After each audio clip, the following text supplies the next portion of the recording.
Chrissy K Expressions 111. Always talking face talk, girl stuff, girl chat, and health is new wealth. And if you want it, you're gonna get it here. So today I am going to start with something a little bit new with my followers.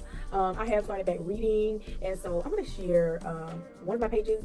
And over the course of me reading this book, I'll be sharing it with you. It is a wonderful book. This one is called Necessary Endings, and I'm going to start off reading just a little bit. I would advise to go purchase it because it's definitely a good book by Dr. Henry Cloud.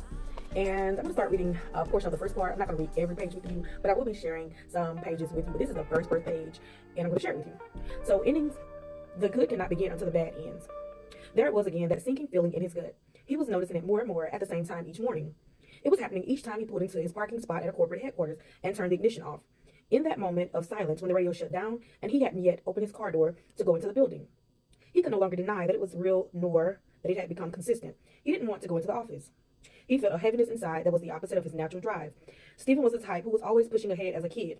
He was the first one to run to the field in a group, the one to say, let's go do this. In a business crisis, the one to pick up the ball and move it forward no matter what the obstacle. He was passionate about nature and no problem engaging with life. But now, each morning in his car, he had to admit that he felt no strong drive to go into that building and gear up for another day of making it work. That drive had been replaced by this heaviness, which was anything but motivating. This was not a feeling that he would get used to. I'm not going to go any further, but I'm going to stop there. Because I know at some point, if you're listening and watching, you're like, you know what, I have that feeling. I have that feeling when I get in my car. I have that feeling when I pull up to the office. Or if you may work from home, you may be with a micromanaging company that you hate, or you just like, oh, I just need to find something else. I'm telling you, necessary endings. It's really key. Like, and this book is not just talking about corporate jobs. It's talking about relationships, marriages, jobs.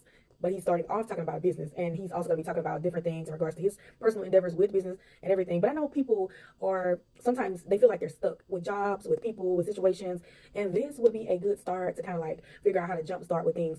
It has definitely been a good book for me. He was even talking about the characteristics of people and how to deal with certain people. Like, he strategized with a lot in this book. Like, when you have to go out into this world and engage with people, he was talking about the different characteristics of people. How to like just with everything.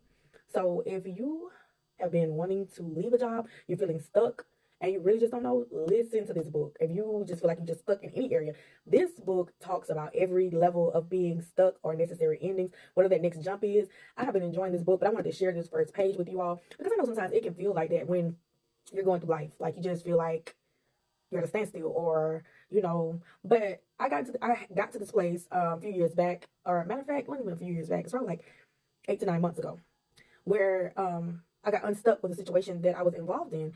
And I really didn't really realize how powerful it is to, just say, you know what, I can close that chapter. It's okay, I can close that chapter. And just moving forward, because you really don't know. But when you make that first step, just like Nike said, just do it. When you make that first step, things begin to just, it's so much out here in this world. There are so many things out here. It's a world of so many opportunities. It's all about you.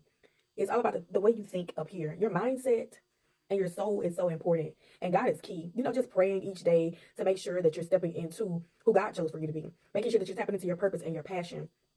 And also, making sure that you're praying those things off of you, or that it's within you, away from your soul. Because whatever is in our soul is going to come out of our mouths. If darkness is here, it's going to go to our mind. And then after it goes to our mind, it's going to come out of our mouths. If hatred is here, it's going to go to our minds. It's going to come out of our mouths. We're going to speak hatred. If animosity is here, it's going to go to our minds. It's going to come out of our mouths. And everything that we do, if it's in our souls, it's going to come out of our mouths. So we just really have to be strong and be committed to being the best version of ourselves and doing what we have to do to be better. And sometimes it's just simply finding that book to help you to be the best version of yourself. And so whatever it is that you need, pray for it, ask God for it, and just know you are so close. You are closer than you think. When I say you're closer than you think, you are closer than you think. God can do the impossible. And the way you think is so key. Just want to share that with you. Thank you for following Chrissy K Expressions. I hope that you come back for more with this book, because I will be sharing more. And I hope you have a wonderful day. And thank you again for watching Chrissy K Expressions 111.